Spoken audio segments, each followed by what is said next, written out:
हरे कृष्णा। ग्रंथराज श्रीमद् भागवतम धेनुकासुर का वध 10वां स्कंद। हम सभी सुनने वाले वैष्णव वैष्णवी गोपा गोपियों को और सभी कृष्ण भक्त वृंद सभी भक्त वृंद भक्तवृंद प्रेमियों को सर्ववन्य देवी दासी माता जी का दंडवत प्रणाम स्वीकार करें।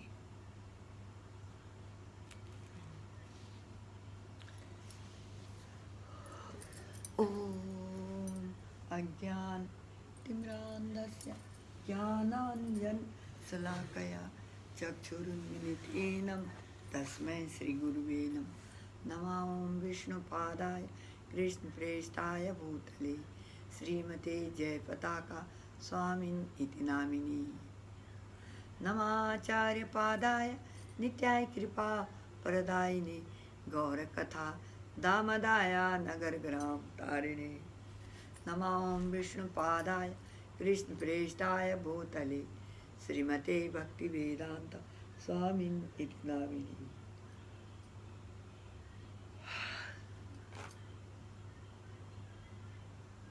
नारायणं नमस्कृत्य नरं चैव नरोत्तमं देवीं सरस्वतीं व्यास ततो जयमुदीरयेत्।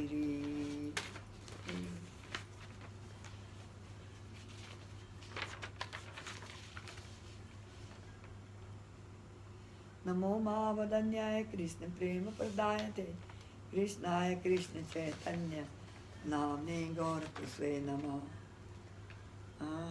श्री चैतन्य मनोविष्टं स्थापितं येन भूतले स्वयं रूपा कदा मह्यं ददाति सपदान्तिकं वन्देऽहं श्रीगुरो श्रीयुतपदकमलं श्रीगुरुं वैष्णवं श्रीरूपं साग्रजातं सागर रघुनाथ अद्वितं तं सजीवं साद्वैतं सावधूतं परिजनासहितं कृष्ण चैतन्य देवं श्री राधा कृष्ण पादान् सगणा ललिता श्री विशाखान्वितां च हे कृष्ण करुणा सिन्धो दीनबन्धु जगत्पते गोपेश गोपिका कान्त राधा कान्त नमोस्तुते।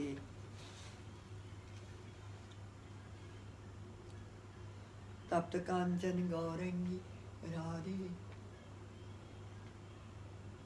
वृंदावनेश्वरी विरसवान सुते देवी प्रणमामि हरिप्रिये।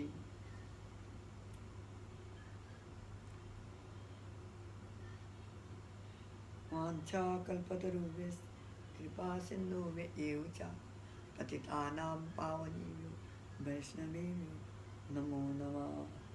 जय श्री कृष्ण चैतन्य प्रभो नित्यानंद श्री अद्वैता गदाधर शिव सरि गौर भक्तवृंद। हरे कृष्ण कृष्ण कृष्ण हरे हरे हरे राम राम राम हरे हरे। वासुदेव वा परा वेदा वासुदेवा परामखा वासुदेवा परायोगा वासुदेवा परागिरि वासुदेवा परम ज्ञान वासुदेवा परातप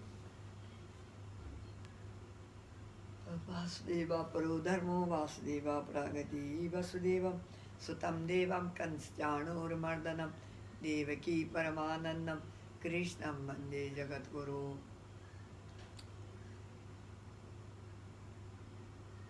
कृष्णे स्वधामोपगति धर्मज्ञानानि भीषा कलो नष्टो दृशामेष पुराणार्को उदिनोदिता नष्टप्राये स्वभद्रेषु नित्यं भागवत सेवया भगवती उत्तमश्लोके भक्तिर्भवति नैष्ठिकीम्। ऋषयो ऊचु त्वया खलु पुराणानि सेतिहासानि चानगा आख्यातानि अविदितानि धर्मशास्त्राणि ज्ञानिता।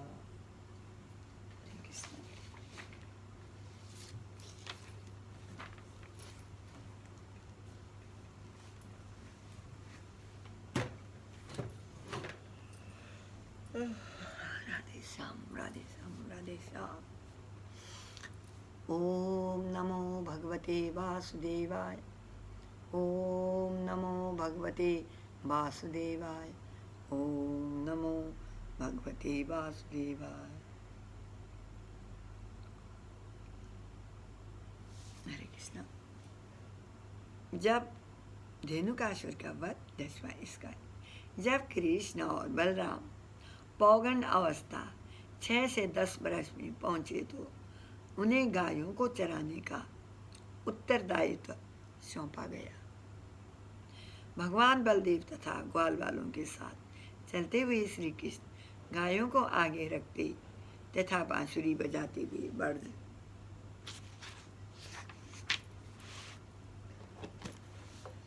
ब्रज के वनों में प्रवेश करते। उस समय फूलों से लदे वृक्षों तथा नाना प्रकार के पक्षियों की चहचहाट, भरमरों के गुंजन तथा पशुओं की ध्वनि से वन की शोभा देखते ही बनती थी। शीतल समीर महात्माओं के मन के समान स्वच्छ सरोवरों में खिल रहे सैकड़ों पंखुड़ियों वाले कमल पुष्पों के पराग को वातावरण में प्रसारित करता रहता। इस प्रकार ब्रज के वनों में श्री कृष्ण की 5 इंद्रियों को असीम आनंद प्राप्त होता। श्री कृष्ण ने देखा कि वृक्ष लाल कलियों तथा फलों फूलों के भार से नीचे झुककर अपनी शाखाओं के कोनों से उनके चरण कमलों को छूने का प्रयास कर रहे थे। इसे देखकर वे मंद मुस्कुरा कर विनोद करते हुए अपने बड़े भाई से बोली, भैया जरा देखो किस प्रकार ये वृक्ष आपके चरण कमलों को छूने के लिए झुके जा रहे हैं। ये आपकी अपनी फल तथा फूल ये आपको अपने फल तथा फूल देकर निम्न शरीर की अज्ञानता से मुक्त होना चाहते हैं।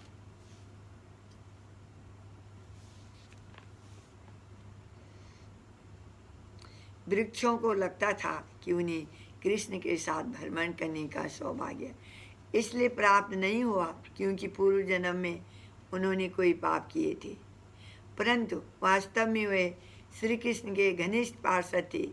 उनके भावों को जानकर श्री कृष्ण ने उनकी ओर देखा और बलराम जी से उनकी प्रशंसा करने लगे।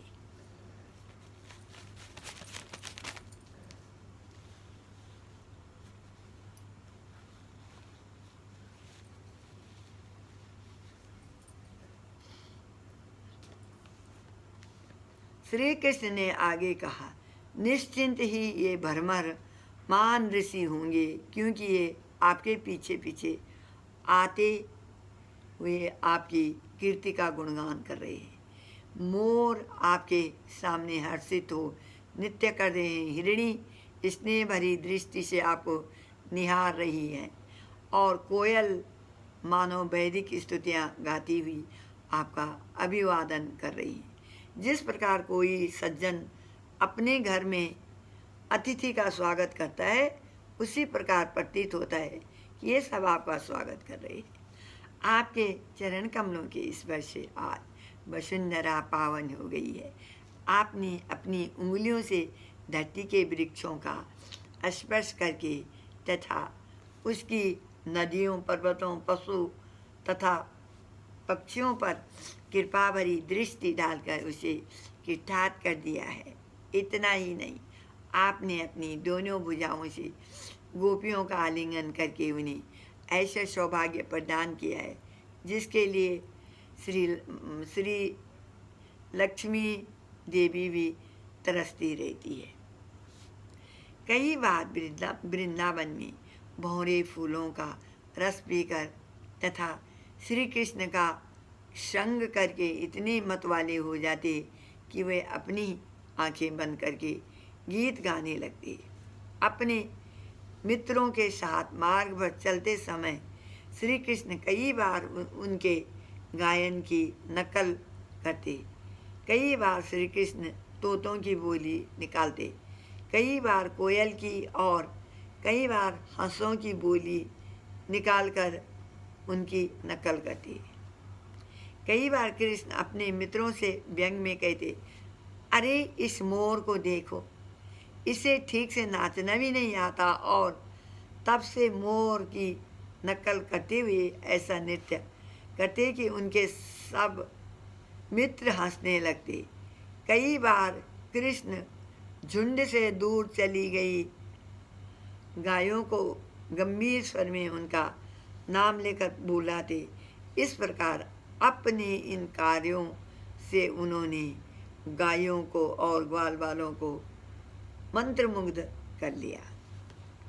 कई बार कृष्ण चकोर, क्रांच, चक्रवाद, वाक, भारद्वाज और मोर जैसे पक्षियों की बोली निकालते, और कई बार वे शेर और बाघ की आवाज़ निकालने के बाद भयभीत हुए छोटे पशुओं के साथ दौड़ लगाते। जब उनके बड़े भाई खेलने के बाद थक कर किसी ग्वाले की गोद में सिर रख कर सो जाते, तो कृष्ण उनके चरणों की हल्की मालिश करते, उन्हें पंखा जलते तथा जल आदि लाकर उनकी सेवा करते। कई बार जब ग्वाल बाल नाचते गाते हुए घूमते और खेल खेल में एक दूसरे के साथ लड़ाई करते, तो उस समय कृष्ण और बलराम अपने मित्रों के गुणगान और निकट खड़े होकर जोर से हंसते। कई बार जब लड़ाई करने के बाद कृष्ण थक जाते, तो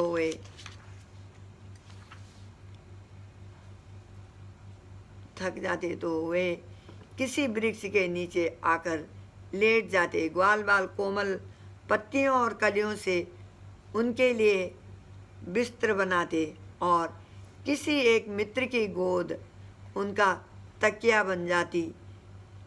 उस समय कुछ बालक उनके चरण कमलों की मालिश करते और कुछ दक्षतापूर्वक उन्हें पंखा झलते। कुछ अन्य बालक उस अवसर के अनुकूल मधुर गीत गाते।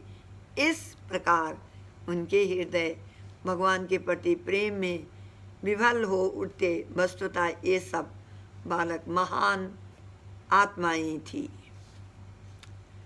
इस प्रकार अपने दिव्य ऐश्वर्य को छिपाकर कृष्ण एक ग्वाल पुत्र का अभिनय कर रहे थे, परंतु एक ग्वाले के वेश में होते हुए भी वे अक्सर ऐसे कारनामे करते तो केवल भगवान ही कर सकते हैं।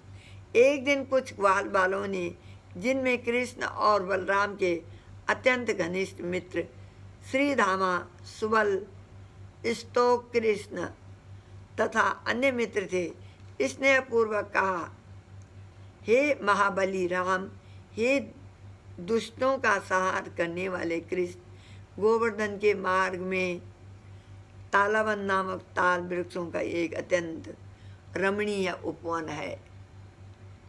वह यहाँ से अधिक दूर नहीं है।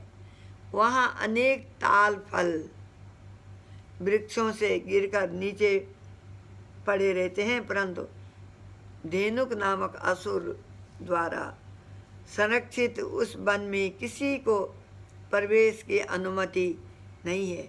वह असुर अत्यंत शक्तिशाली है और एक गधे के रूप में वहाँ रहता है। उसके अनेक मित्र भी उसी रूप में वहाँ रहते हैं।